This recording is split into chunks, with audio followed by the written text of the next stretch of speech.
כמה זה 5 דקות כפול 150,000 ערעורים על דוחות חנייה?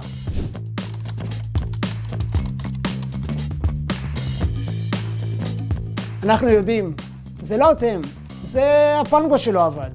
אולי הכנתם את הרכב רק לדקה כדי לעזור לדוכיפת לחצות את הכביש? כמעט 1,000,000 דוחות חנייה ונסיעה בנתיבי תחבורה ציבורית ניתנים בעיר ירושלים. ומעל 150,000 ערעורים עם תירוצים והסברים יצירתיים יותר, יצירתיים פחות. עשרות עובדים ועורכי דין מטפלים בערעורים. לפתוח את הערעור, לקרוא אותו, לקבל החלטה, להחזיר תשובה. תהליך איטי, יקר ובעיקר לא שירותי. האתגר הזה היה הזדמנות בשבילי להשתמש בכלים שלמדתי במובילים דיגיטליים. להשתמש בדאטה ככלי להתמודד עם אתגרים שעל שולחן העבודה שלי.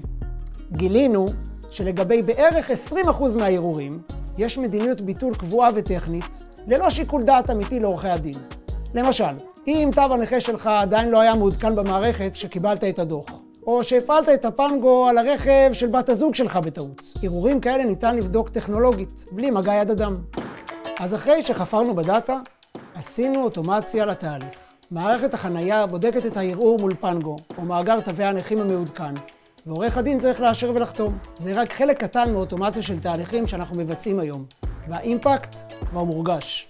התושבים מקבלים מענה מהיר יותר, התובעים לא מבזבזים זמן על פעולות שהמחשב יכול לעשות, והעירייה חוסכת משאבים.